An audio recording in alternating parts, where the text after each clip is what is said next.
സ്വാശ്രയ വിഷയത്തിൽ മുഖ്യമന്ത്രി പ്രതിപക്ഷ നേതാക്കളുമായി കൂടിക്കാഴ്ച നടത്തി. മാനേജ്മെന്റുകളുമായുള്ള ചർച്ചയ്ക്ക് ശേഷം സമരത്തിൽ തീരുമാനമെന്ന് രമേശ് ചെന്നിത്തല. മുഖ്യമന്ത്രിയുമായുള്ള ചർച്ച തൃപ്തികരമെന്നും മുഖ്യമന്ത്രി ക്രിയാത്മകമായി പ്രതികരിച്ചുവെന്നും രമേശ് ചെന്നിത്തല. മുഖ്യമന്ത്രിയുമായുള്ള കൂടിക്കാഴ്ചയ്ക്ക് ശേഷം പ്രതികരിക്കുകയായിരുന്നു രമേശ് ചെന്നിത്തല.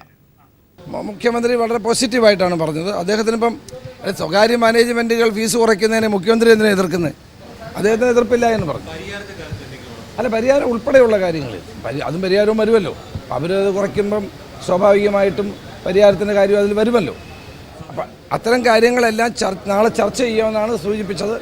ചർച്ച ചെയ്തൊരു പോസിറ്റീവായ തീരുമാനം ഉണ്ടാവുകയാണെങ്കിൽ അതിനനുസരിച്ച് മറ്റ് UDF കൂടിക്കൊണ്ട് ഞങ്ങൾ മറ്റ് നടപടികൾ സ്വീകരിക്കും. സുനിൽ അരുമാനൂർ കൂടി ചേരുകയാണ്. സുനിൽ, ചർച്ച ക്രിയാത്മകമെന്നാണ് രമേശ് ചെന്നിത്തല പ്രതികരിച്ചത്. എന്തൊക്കെ കാര്യങ്ങളാണ് ചർച്ച ചെയ്തത്? കൂടുതൽ വിവരങ്ങൾ. സ്വാശ്രയ പ്രശ്നം സംബന്ധിച്ചാണ് പ്രതിപക്ഷ നേതാക്കൾ മുഖ്യമന്ത്രി പിണറായി വിജയനുമായി കൂടിക്കാഴ്ച നടത്തിയത്. അതായത് നിലവിലെ സാഹചര്യത്തിൽ സമരവുമായി മുന്നോട്ട് പോകാനാണ് UDF തീരുമാനിച്ചത്. പക്ഷേ ചില സ്വാശ്രയ മെഡിക്കൽ കോളേജ് മാനേജ്മെൻറ്റുകൾ തങ്ങൾ കുട്ടികൾക്ക് ഫീസ് കുറച്ച് നൽകാം എന്നൊരു നിലപാടിലേക്ക് എത്തിച്ചേർന്നു. MES പറഞ്ഞത് ഫീസ് കുറച്ച് നൽകാം, അത് സ്കോളർഷിപ്പായി പാവപ്പെട്ട കുട്ടികൾക്ക് നൽകാം എന്നുള്ള നിലപാടാണ് പ്രഖ്യാപിച്ചത്. അതുകൊണ്ട് തന്നെ അവരുടെ ഒരു യോഗം നാളെ ചേരുകയാണ്. ഈ സാഹചര്യത്തിലാണ് സ്വാശ്രയ മാനേജ്മെൻറ്റുകൾ ഫീസ് കുറയ്ക്കാം എന്ന് പറഞ്ഞ സാഹചര്യത്തിൽ അവരുമായി സർക്കാർ സംസാരിക്കണമെന്ന് ആവശ്യപ്പെടാനാണ് പ്രതിപക്ഷ നേതാവ് രമേശ് ചെന്നിത്തലയും അതോടൊപ്പം തന്നെ മുൻ മുഖ്യമന്ത്രി ഉമ്മൻചാണ്ടിയും MK മുനീറും മുഖ്യമന്ത്രി പിണറായി വിജയനുമായി ചർച്ച നടത്തിയത്. ഈ ചർച്ചയ്ക്ക് ശേഷം അദ്ദേഹം മാധ്യമങ്ങളോട് പറഞ്ഞത് മുഖ്യമന്ത്രി ചർച്ചയെ പോസിറ്റീവായിട്ടാണ് കണ്ടത്. തങ്ങൾ മുന്നോട്ട് വെച്ച ആവശ്യങ്ങളോട് ക്രിയാത്മകപരമായിട്ടുള്ള ഒരു സമീപനമാണ് അദ്ദേഹത്തിൻ്റെ ഭാഗത്തു നിന്നുണ്ടായത്. നാളെ ചർച്ച നടത്തിയ ശേഷം എന്ത് നിലപാടാണ് വരുന്നത് അതനുസരിച്ചാണ് തുടർ സമര പരിപാടികൾ UDF ആലോചിക്കുകയെന്നാണ് രമേശ് ചെന്നിത്തല വ്യക്തമാക്കിയത്. അത് പരിയാരം മെഡിക്കൽ കോളേജിൻ്റെ ഉൾപ്പെടെയുള്ള കാര്യങ്ങളിൽ സർക്കാർ അനുഭാവപൂർവ്വമായിട്ടുള്ള ഒരു നിലപാട് സ്വീകരിക്കും എന്നുള്ള ഒരു പ്രതീക്ഷയാണ് പ്രതിപക്ഷ നേതാവ് പ്രകടിപ്പിച്ചത്. ഇതനുസരിച്ച് നാളെ സ്വാശ്രയ മെഡിക്കൽ കോളേജ് മാനേജ്മെൻറ്റുകളുമായി ചർച്ച നടക്കുന്നുണ്ട്. അവരുടെ നിലപാട് സർക്കാരിനെ അറിയിക്കുകയും അതിനുശേഷം സർക്കാർ ഇക്കാര്യത്തിൽ എന്ത് പ്രഖ്യാപനമാണോ നടത്തുന്നത് അതുവരെ കാത്തിരിക്കും എന്നാണ് രമേശ് ചെന്നിത്തല വ്യക്തമാക്കിയിരിക്കുന്നത്. സമരം നാളെ അവസാനിക്കാനുള്ള സാധ്യതകൾ തെളിയുന്നുണ്ടോ? തീർച്ചയായും ജോർജറ്റ, ഈ ഒരു സാഹചര്യത്തിൽ സ്വാശ്രയ മാനേജ്മെൻറ്റുകൾ ഫീസ് കുറച്ച് നൽകുകയാണെങ്കിൽ തീർച്ചയായും സർക്കാർ അവരുടെ നിലപാട് വ്യക്തമാക്കും. ഇവരുമായി ചർച്ചയ്ക്ക് ശേഷം പരിയാരം മെഡിക്കൽ കോളേജിൻ്റെ കാര്യത്തിൽ എന്ത് നിലപാടാണ് എന്നുള്ളത് കൂടെയാണ് അറിയാനുള്ളത്. കാരണം പരിയാരത്തിൽ ഫീസ് കുറയ്ക്കാം എന്നുള്ള കാര്യം സർക്കാർ പറഞ്ഞിട്ടില്ല. 30% സീറ്റിൻ്റെ കാര്യത്തിലാണ്. പക്ഷേ സർക്കാർ കോളേജ് ഏറ്റെടുക്കുമ്പോൾ ആ കുട്ടികൾക്ക് ഫീസ് തിരികെ നൽകാം എന്നുള്ളൊരു നിലപാട് സർക്കാർ സ്വീകരിക്കുകയാണെങ്കിൽ ചിലപ്പോൾ അത് രണ്ട് കാര്യത്തിലും പ്രതിപക്ഷം പറഞ്ഞ കാര്യങ്ങളായി കണക്കാക്കിക്കൊണ്ട് തന്നെ അവർ സമരത്തിൽ നിന്ന് പിൻവാങ്ങാനുള്ള ഒരു സാധ്യതയാണ് തെളിഞ്ഞിരിക്കുന്നത്. നിരാഹാരം സമരം ഇപ്പോഴും തുടരുകയാണ്. അവരുടെ ആരോഗ്യനില മോശമായി വരുന്നു എന്ന് ഡോക്ടർമാർ പറഞ്ഞു. അങ്ങനെയെങ്കിൽ ഇന്ന് രാത്രിയോടുകൂടി തന്നെ ചിലപ്പോൾ അവരെ ആശുപത്രിയിലേക്ക് മാറ്റും. മറ്റ് സമരപരിപാടി നാളെയും സഭാ സമ്മേളനം ചേരുന്നുണ്ട്. അപ്പോൾ നാളത്തെ ഒരു തീരുമാനം എന്ന് പറയുന്നത് നിർണായകമായിട്ടുള്ള ഒരു തീരുമാനമായിരിക്കും. പ്രതിപക്ഷത്തിന് സമരത്തിൽ നിന്ന് പിൻവാങ്ങാനുള്ള ഒരു അവസരമായി തന്നെയാണ് ഇതിനെ അവർ കണക്കാക്കിയിരിക്കുന്നത്. നന്ദി സുനിൽ. MLA മാരുടെ സമരം ഉടൻ പിൻവലിക്കേണ്ടെന്ന് UDF തീരുമാനം. മെഡിക്കൽ മാനേജ്മെൻറ്റുകളുടെ നാളത്തെ തീരുമാനം വരുന്നതുവരെ കാക്കാൻ ധാരണ. വ്യാഴാഴ്ച സെക്രട്ടേറിയറ്റിന് മുന്നിലേക്ക് മാർച്ച് നടത്താനും തീരുമാനമായി. ഘടകകക്ഷി നേതാക്കൾ സെക്രട്ടേറിയറ്റിന് മുന്നിൽ നടത്താനിരുന്ന നിരാഹാര സമരം വേണ്ടെന്ന് വെച്ചു. സാഹചര്യങ്ങളിൽ അയവ് വന്നിട്ടുണ്ടെങ്കിലും MLA മാരുടെ സമരം ഉടൻ അവസാനിപ്പിക്കേണ്ടെന്നാണ് UDF തീരുമാനം. നിലവിൽ നിരാഹാര സമരം നടത്തുന്ന MLA മാർക്ക് ആരോഗ്യ പ്രശ്നങ്ങളുണ്ടായാൽ മറ്റ് MLA മാർ സമരം തുടരും. അതേസമയം ഘടകകക്ഷി നേതാക്കൾ സെക്രട്ടേറിയറ്റിന് മുന്നിൽ ആലോചിച്ച നിരാഹാര സമരം വേണ്ടെന്ന് വെച്ചു. പകരം 6-ാം തീയതി സെക്രട്ടേറിയറ്റിലേക്ക് മാർച്ച് നടത്തും. 7-ാം തീയതി മുതൽ പൂജ അവധിക്കായി ഒരാഴ്ച നിയമസഭ സമ്മേളിക്കില്ല. ഈ സമയത്ത് സമരം മുന്നോട്ട് കൊണ്ടുപോകുന്നത് ആലോചിക്കാൻ 6-ന് വീണ്ടും UDF ചേരും. അങ്ങനെ ഒരു സജഷൻ അവർ ചർച്ച ചെയ്തപ്പോൾ ഒരു നിർദ്ദേശം തീരുമാനമായിട്ടില്ല. ഒരാൾ പ്രഖ്യാപിച്ച തീരുമാനമാവോ എന്ന് മുഖ്യമന്ത്രി തീരുമാനിച്ച തീരുമാനമാവണമെങ്കിൽ ഞങ്ങൾ കൂടി സമ്മതിക്കണ്ടേ? മുഖ്യമന്ത്രി തീരുമാനിച്ചാൽ മതിയോ? പിന്നെ നിയമസഭയൊന്നുമുണ്ടല്ലോ. സമരം ഞങ്ങൾ കൂടി തീരുമാനിക്കട്ടെ. അപ്പോഴല്ല തീർന്ന് കാര്യങ്ങൾ തീരുള്ളൂ. അല്ലാണ്ട് മുഖ്യമന്ത്രി പറയണ കുറേ കാര്യങ്ങൾ പറഞ്ഞാൽ മാത്രം തീരുമാനങ്ങളാവും. തലവരിപ്പടത്തിൽ ക്രൈംബ്രാഞ്ച് അന്വേഷണം, പരിയാരം ഫീസിന്റെ കാര്യത്തിൽ വിദ്യാർത്ഥികൾക്ക് അധിക ബാധ്യത വരുത്താത്ത നടപടികൾ തുടങ്ങിയ പ്രതിപക്ഷ ആവശ്യങ്ങളിൽ രാവിലെ മുഖ്യമന്ത്രി അനുകൂല നിലപാട് സ്വീകരിച്ചിരുന്നു. ഇത് പരിഗണിക്കാതെയാണ് സമരം തുടരുന്നത്. News bureau, Thiruvananthapuram. തലവരിപ്പണ വിഷയത്തിൽ പ്രതിപക്ഷം ആവശ്യപ്പെട്ട ക്രൈംബ്രാഞ്ച് അന്വേഷണത്തിന് തയ്യാറെന്ന് മുഖ്യമന്ത്രി. സമരം അവസാനിപ്പിക്കാനുള്ള നിലപാടല്ല പ്രതിപക്ഷത്തിൻ്റേതെന്ന് മുഖ്യമന്ത്രി. സ്വാശ്രയ വിഷയത്തിൽ ഇന്നും സഭയിൽ പ്രതിഷേധം. പ്രതിപക്ഷം സഭ ബഹിഷ്കരിച്ചു. സ്വാശ്രയ പ്രശ്നമുയർത്തി UDF MLA-മാർ നടത്തുന്ന നിരാഹാര സമരം അവസാനിപ്പിക്കുന്നതുവരെ സഭാ നടപടികളുമായി സഹകരിക്കേണ്ട എന്ന തീരുമാനത്തോടെയാണ് പ്രതിപക്ഷം ഇന്ന് സഭയിലെത്തിയത്. ചോദ്യോത്തരവേള റദ്ദാക്കി സമരം തീർക്കാനായി സ്പീക്കർ ഇടപെടണമെന്ന് പ്രതിപക്ഷ നേതാവ് രമേശ് ചെന്നിത്തല ആവശ്യപ്പെട്ടു. സമവായ ശ്രമം നടത്താമെന്നും നിരന്തരം സഭ തടസ്സപ്പെടുത്തരുതെന്നും സ്പീക്കർ അഭ്യർത്ഥിച്ചെങ്കിലും പ്രതിപക്ഷം സഹകരിച്ചില്ല. പ്രതിഷേധത്തെ തുടർന്ന് ചോദ്യോത്തരവേള നിർത്തിവെച്ച സ്പീക്കർ കക്ഷി നേതാക്കളുടെ യോഗം വിളിച്ചു. സമരം അവസാനിപ്പിക്കുന്നതുമായി ബന്ധപ്പെട്ട് കക്ഷി നേതാക്കളുടെ ഒരു യോഗം ചേരുകയുണ്ടായി. ബഹുമാനപ്പെട്ട മുഖ്യമന്ത്രിയും പ്രതിപക്ഷ നേതാവും ഉൾപ്പെടെയുള്ള ആളുകളെല്ലാം അതിൽ പങ്കെടുത്തു. ചർച്ച വളരെ സൗഹാർദ്ദപരമായിരുന്നു. പ്രശ്ന പരിഹാരത്തിനും സമവായത്തിനും പൂർണ്ണമായി സാധിച്ചിട്ടില്ലെങ്കിലും വിഷയത്തിൻ്റെ വിവിധ വശങ്ങൾ പരസ്പരം ചർച്ച ചെയ്യുകയുണ്ടായി. പരിയാരം മെഡിക്കൽ കോളേജിൽ ഫീസ് കുറയ്ക്കണമെന്നും തലവരിപ്പണം സംബന്ധിച്ച വിജിലൻസ് അന്വേഷണത്തിന് പകരം ക്രൈംബ്രാഞ്ച് അന്വേഷണം നടത്തണമെന്നുമാണ് യോഗത്തിൽ പ്രതിപക്ഷം ആവശ്യപ്പെട്ടത്. ക്രൈംബ്രാഞ്ച് അന്വേഷണത്തിന് സർക്കാർ തയ്യാറാണെന്ന് വ്യക്തമാക്കിയ മുഖ്യമന്ത്രി പരിയാരത്ത് അടുത്ത വർഷം മുതൽ വിദ്യാർത്ഥികൾക്ക് അധിക ബാധ്യത ഉണ്ടാവില്ലെന്നും ഉറപ്പു നൽകി. പരിയാരം മെഡിക്കൽ കോളേജ് പെട്ടെന്ന് തന്നെ സർക്കാർ ഏറ്റെടുക്കാൻ പോവുകയാണ്. അത്തരമൊരു സാഹചര്യം വന്നാൽ ആ കുട്ടികൾക്ക് അധിക ബാധ്യത ഇല്ലാതിരിക്കാൻ ആവശ്യമായ എല്ലാ കാര്യങ്ങളും സർക്കാർ ശ്രദ്ധിക്കും. പ്രതിപക്ഷം ആവശ്യപ്പെട്ടപ്പോഴെല്ലാം യോഗം വിളിച്ചതായും സർക്കാരിന് ഇക്കാര്യത്തിൽ പിടിവാശിയില്ലെന്നും മുഖ്യമന്ത്രി വ്യക്തമാക്കി. എന്നാൽ പ്രതിപക്ഷം സഭ ബഹിഷ്കരിക്കുകയായിരുന്നു. നേരത്തെ C. ദിവാകരൻ MLA-യും പ്രതിപക്ഷവുമായി മധ്യസ്ഥ ചർച്ച നടത്തിയിരുന്നു. അതേസമയം നിരാഹാര സമരമനുഷ്ഠിക്കുന്ന ഹൈബി ഈഡൻ, ഷാഫി പറമ്പിൽ എന്നിവരുടെ ആരോഗ്യനില മോശമാണെന്ന് ഡോക്ടർമാർ സ്പീക്കർക്ക് റിപ്പോർട്ട് നൽകി. നിയമസഭയിൽ നിന്നും S. ഷീജയ്ക്കൊപ്പം ജിതിൻ ചന്ദ്രൻ. മെഡിക്കൽ മാനേജ്മെന്റ് അസോസിയേഷന്റെ അടിയന്തര യോഗം നാളെ തിരുവനന്തപുരത്ത് ചേരും. ഫീസ് നിരക്ക് കുറയ്ക്കാൻ നിയമപരമായും സാങ്കേതികമായും സാധിക്കില്ലെന്ന നിലപാടിലാണ് മാനേജ്മെന്റുകൾ. അതേസമയം സ്കോളർഷിപ്പ് നൽകുന്ന കാര്യം പരിഗണിക്കാമെന്നാണ് താൻ പറഞ്ഞതെന്ന് ഫസൽ ഗഫൂർ തിരുത്തിയിരുന്നു. MBBS പ്രവേശനത്തിലെ മെറിറ്റ് സീറ്റിലെ ഫീസ് കുറയ്ക്കാമെന്ന MES അധ്യക്ഷൻ ഫസൽ ഗഫൂറിന്റെ പ്രസ്താവനയാണ് മെഡിക്കൽ മാനേജ്മെന്റ് അസോസിയേഷനെ പ്രതിസന്ധിയിലാഴ്ത്തിയത്. ഇതേ തുടർന്നാണ് മാനേജ്മെന്റ് അസോസിയേഷൻ അടിയന്തര യോഗം വിളിച്ചത്. നാളെ തിരുവനന്തപുരത്ത് ചേരുന്ന യോഗത്തിൽ വിഷയം ചർച്ച ചെയ്യും. അസോസിയേഷൻ സെക്രട്ടറി അനിൽ: ഇതുവരെ മാനേജ്മെന്റ് അസോസിയേഷന് മുമ്പിൽ അങ്ങനെ ഒരു ചർച്ച വന്നിട്ടില്ല. ഒരു അടിയന്തര ജനറൽ ബോഡി മീറ്റിംഗ് നാളെ തിരുവനന്തപുരത്ത് വെച്ച് വിളിക്കുന്നുണ്ട്. അപ്പോൾ അതിൽ എന്തെങ്കിലും ഈ രീതിയിലുള്ള സജഷൻസ് വരുമോ എന്ന് ഇപ്പോൾ പറയാൻ പറ്റത്തില്ല. എന്നാൽ ഫീസ് നിരക്ക് കുറയ്ക്കാൻ സാധിക്കില്ല എന്ന നിലപാടിലാണ് മാനേജ്മെന്റുകൾ. നിയമപരമായോ സാങ്കേതികമായോ ഇതിന് സാധിക്കില്ലെന്നാണ് ഇവരുടെ വാദം. ഒപ്പം ഭൂരിപക്ഷം കോളേജുകളും പ്രവേശനം പൂർത്തിയാക്കുകയും ക്ലാസുകൾ ആരംഭിക്കുകയും ചെയ്തു കഴിഞ്ഞു. മറ്റുള്ളവർ പ്രവേശനത്തിന്റെ അന്തിമ ഘട്ടത്തിലും. എന്നാൽ മെറിറ്റ് സീറ്റിൽ സ്കോളർഷിപ്പ് നൽകുന്ന കാര്യം പരിഗണിക്കാമെന്നതാണ് താൻ പറഞ്ഞതെന്ന് ഫസൽ ഗഫൂർ പ്രതികരിച്ചു. നിയമപരമായിട്ട് കുറക്കാൻ പറ്റുകയില്ല. സുപ്രീം കോടതിയിൽ പോയിട്ട് അംഗീകാരം വാങ്ങിച്ചൊരു കരാറിന്. അപ്പൊ ആ നിലക്ക് അവിടെ നമ്മൾ ഫീസ് കുറക്കുക എന്നുള്ള സംഭവം നടക്കുന്നില്ല. മറിച്ച് എന്തെങ്കിലും പാവപ്പെട്ട വിദ്യാർത്ഥികൾക്ക് വേണ്ടി ചെയ്യാൻ തയ്യാറാണെന്നാണ് പറഞ്ഞതിന്റെ അർത്ഥം. അതേസമയം കണ്ണൂർ കരുണ മെഡിക്കൽ കോളേജുകളിലെ പ്രവേശനം റദ്ദാക്കിയ സാഹചര്യത്തിലാണ് യോഗം ചേരുന്നതെന്നാണ് മാനേജ്മെന്റ് അസോസിയേഷനിലെ ഒരു വിഭാഗം ഭാരവാഹികൾ അറിയിച്ചിട്ടുള്ളത്. News bureau, Thiruvananthapuram. ഹൈക്കോടതിയിൽ അഭിഭാഷകരും മാധ്യമപ്രവർത്തകരും തമ്മിലുള്ള തർക്കം പരിഹരിക്കുന്നതിന്റെ ഭാഗമായി അഡ്വക്കേറ്റ് ജനറൽ ചീഫ് ജസ്റ്റിസുമായി കൂടിക്കാഴ്ച നടത്തി.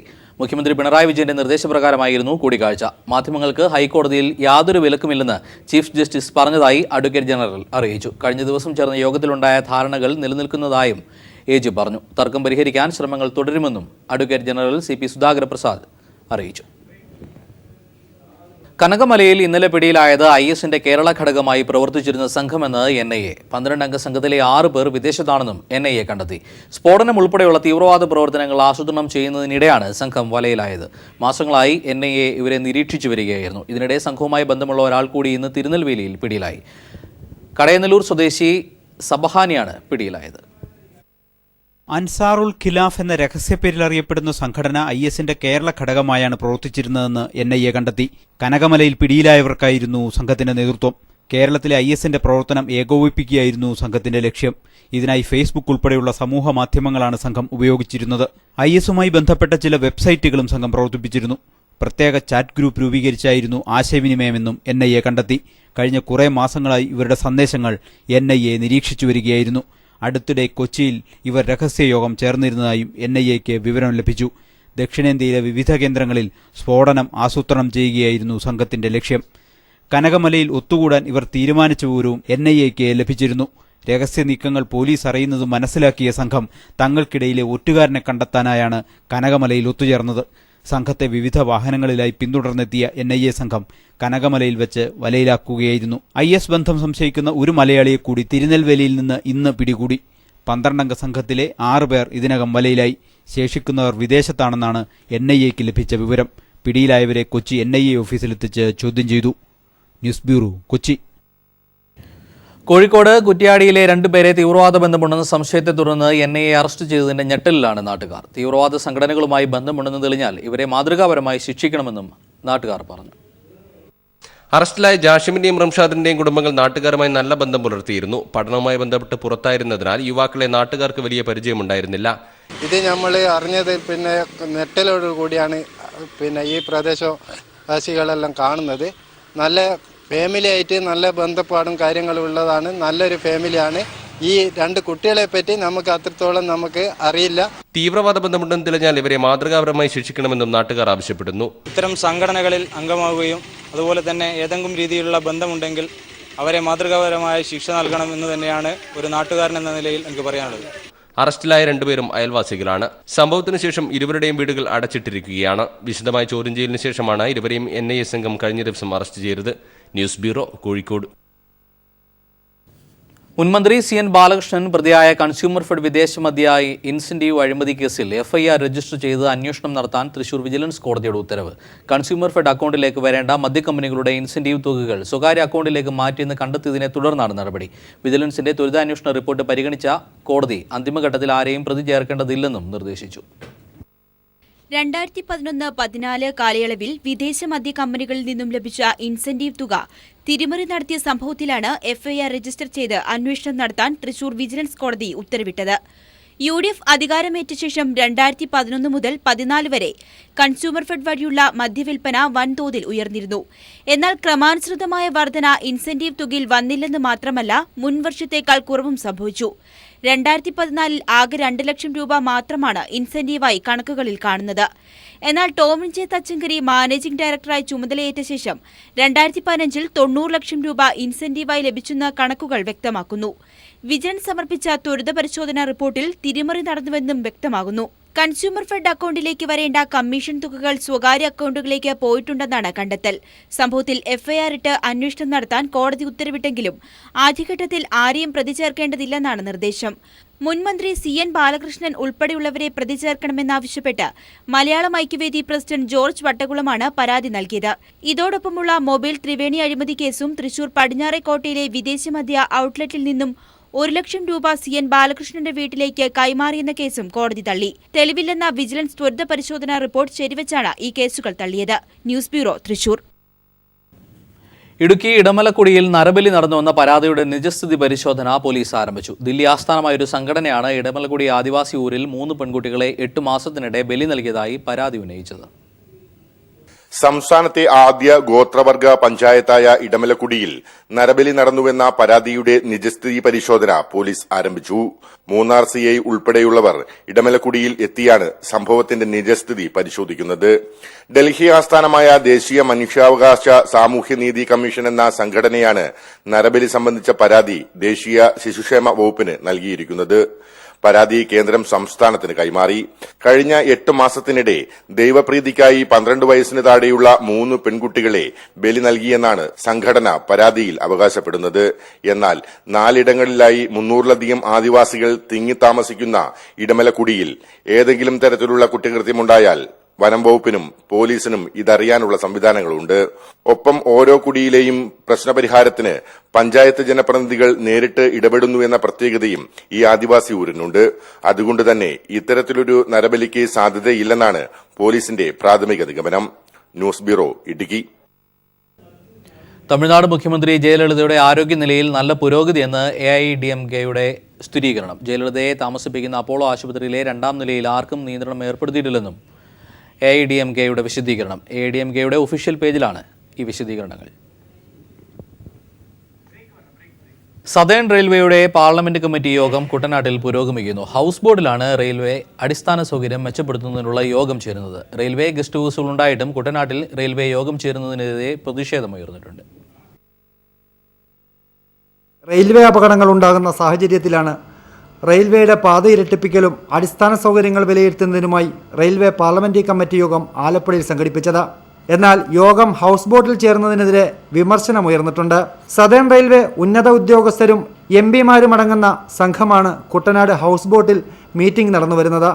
രാവിലെ 10 മണിയോടെ അമ്പലപ്പുഴ റെയിൽവേ സ്റ്റേഷനിലെത്തിയ ഉദ്യോഗസ്ഥ സംഘം 11:30 മണിയോടെയാണ് കുട്ടനാട്ടിൽ house ബോട്ടിലെത്തിയത്.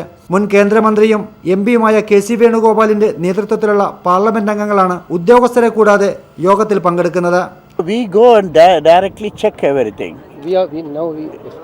Just now we have come from Ambalappuzha station. Ambalappuzha station. Ambalappuzha we visited and we are looking after the doubling activities because of for the infrastructure projects of railway.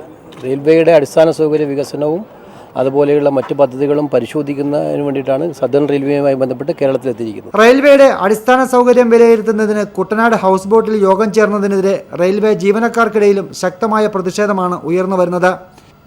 Shah Jahan, news bureau, Alappuzha.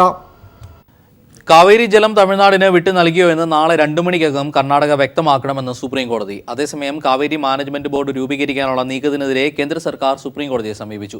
Board രൂപീകരിക്കുന്നതുമായി ബന്ധപ്പെട്ട supreme കോടതി മാർഗനിർദ്ദേശത്തിൽ ഭേദഗതി വേണമെന്നാണ് കേന്ദ്ര നിലപാട്. തമിഴ്നാടിന് കാവേരി വെള്ളം നൽകുന്ന വിഷയം ചർച്ച ചെയ്യാനായി കർണാടക നിയമസഭയുടെ നിർണായക സമ്മേളനം ചേരുകയാണ്. മുഖ്യമന്ത്രിയുടെ സാമ്പത്തിക ഉപദേഷ്ടാവ് ഗീതാ ഗോപിനാഥ് തിരുവനന്തപുരത്തെത്തി. മുഖ്യമന്ത്രി പിണറായി വിജയനുമായി ഇന്ന് കൂടിക്കാഴ്ച നടത്തും. സാമ്പത്തിക ഉപദേഷ്ടാവായി ചുമതലയേറ്റതിന് ശേഷമുള്ള ആദ്യ സന്ദർശനമാണിത്.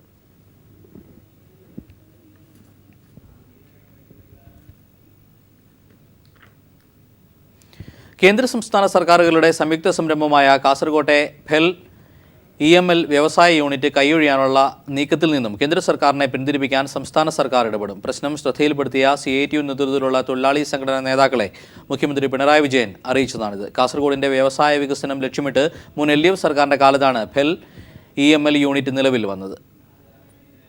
സംസ്ഥാന വ്യവസായ വകുപ്പിന്റെ കീഴിൽ പ്രവർത്തിച്ചു വന്നിരുന്ന കേരള ഇലക്ട്രിക്കൽസ് ലിമിറ്റഡിന്റെ കാസർഗോഡ് യൂണിറ്റ് 2011 കേന്ദ്ര നവരത്ന കമ്പനിയായ ഭാരത് ഹെവി ഇലക്ട്രിക്സ് ലിമിറ്റഡിൽ ലയിപ്പിച്ചത്. ബെൽ EML എന്ന പേരിൽ അറിയപ്പെട്ട ഈ സംരംഭത്തിൽ 51% ഓഹരികൾ കേന്ദ്ര സർക്കാരിനും ശേഷിച്ചത് സംസ്ഥാനത്തിനുമാണ്. 10% പലിശയ്ക്ക് 4.5 കോടി രൂപ ബെൽ വായ്പ നൽകിയതല്ലാതെ സംയുക്ത സംരംഭത്തിന്റെ ഭാഗമായി യാതൊരു വികസനവും ഇതുവരെ ഉണ്ടായിട്ടില്ല. ഇതോടെ ബെൽ EML യൂണിറ്റ് പ്രതിസന്ധിയിലുമായി. ഇതിനിടെയാണ് ഓഹരി പങ്കാളിത്തത്തിൽ നിന്നും പിന്മാറുന്നതായി കേന്ദ്ര സർക്കാർ സംസ്ഥാന സർക്കാരിനെ അറിയിച്ചത്. എന്നാൽ പ്രശ്നപരിഹാരത്തിന് കേന്ദ്രത്തിൽ ശക്തമായി ഇടപെടുമെന്ന് മുഖ്യമന്ത്രി പിണറായി വിജയൻ CITU നേതാക്കളെ അറിയിച്ചു. പ്രധാനമന്ത്രി മറ്റുള്ളവർ ഇടപെട്ടുകൊണ്ട് നല്ലൊരു ഇടപെടൽ നടത്തിക്കൊണ്ട് ബെല്ലായിട്ട് തന്നെ നിലനിർത്തണം എന്നുള്ളതാണ് തൊഴിലാളികളുടെ ആവശ്യം. സംസ്ഥാന ഗവൺമെന്റാണല്ലോ തീരുമാനിക്കേണ്ടത്. മുഖ്യമന്ത്രി പറഞ്ഞത് നിങ്ങൾ വിഷമിക്കേണ്ട, വേണ്ട രീതിയിൽ പരിഗണിക്കാമെന്നാണ് ഞങ്ങൾ കിട്ടിയ ഉറപ്പ്. CITU സംസ്ഥാന secretary P. Raghavan, bell EML employees union general secretary V. Ratnakaran തുടങ്ങിയവരുടെ നേതൃത്വത്തിലാണ് നേതാക്കൾ മുഖ്യമന്ത്രിയെ കണ്ടത്. ഇതിനിടെ KEL BHEL ലയനത്തിന് ശേഷം ഇതാദ്യമായി 1-ാം തീയതി ജീവനക്കാർക്ക് നൽകി വന്നിരുന്ന ശമ്പളം ഈ മാസം മുടങ്ങി. News bureau, Kasaragod. തിരുവനന്തപുരത്ത് സ്വർണമെന്ന വ്യാജേന മുക്കുപണ്ടം പണയം വെച്ച് പണം തട്ടിയ ബാങ്ക് ജീവനക്കാരൻ പിടിയിൽ. തെങ്കാശി സ്വദേശി പളനിയപ്പനെയാണ് പോലീസ് അറസ്റ്റ് ചെയ്തത്. ജോലി ചെയ്യുന്ന ബാങ്കിൽ നിന്ന് മറ്റുള്ളവരുടെ പേരിൽ ലോണെടുത്താണ് ഇയാൾ തട്ടിപ്പ് നടത്തിയത്. തിരുവനന്തപുരം ഉള്ളൂർ ഇന്ത്യൻ ഓവർസീസ് ബാങ്കിലെ താൽക്കാലിക ജീവനക്കാരനായ തെങ്കാശി സ്വദേശി പളനിയപ്പനാണ് ലക്ഷങ്ങളുടെ തട്ടിപ്പ് നടത്തിയത്. ബാങ്കിൽ പണയം വയ്ക്കാൻ കൊണ്ടുവരുന്ന സ്വർണത്തിന്റെ പരിശുദ്ധി പരിശോധിക്കുന്ന അപ്രൈസറായിരുന്ന പളനിയപ്പൻ മറ്റുള്ളവരുടെ പേരിൽ സ്വർണമെന്ന വ്യാജേന മുക്കുപണ്ടം പണയം വെച്ച് ബാങ്കിൽ നിന്നും ലോൺ എടുക്കുകയായിരുന്നു. ഇത്തരത്തിൽ 30 ലക്ഷം രൂപയോളം ഇയാൾ കൈക്കലാക്കിയതായി പോലീസ് പറയുന്നു. Medical college CI Binukumar. Loan വയ്ക്കാനായി വരുന്ന കസ്റ്റമേഴ്സിനെ പരിചയപ്പെടുകയും അവരെ ഫോൺ നമ്പർ കളക്ട് ചെയ്ത് അവരുമായി സൗഹൃദം സ്ഥാപിച്ചതിന് ശേഷം അവരുടെ അഡ്രസ്സിൽ പളനിയപ്പൻ ഗോൾഡ് കൊടുത്ത് പണയം വയ്പ്പിച്ച് ആണ് ഈ തട്ടിപ്പ് നടത്തിയിട്ടുള്ളത്. സ്വർണത്തിന്റെ മാറ്റ് പരിശോധിക്കുന്നത് പളനിയപ്പൻ തന്നെ ആയതിനാലാണ് തട്ടിപ്പ് കണ്ടെത്താനാവാതിരുന്നത്. 85 പേരുടെ വിലാസത്തിൽ ഇയാൾ ഇതുവരെ മുക്കുപണ്ടം പണയം വെച്ചിട്ടുണ്ട്. സ്വർണമായിരുന്നെങ്കിൽ ഇത് 150 പവനോളം വന്നേനെ.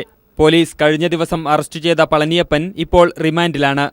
News bureau, Thiruvananthapuram.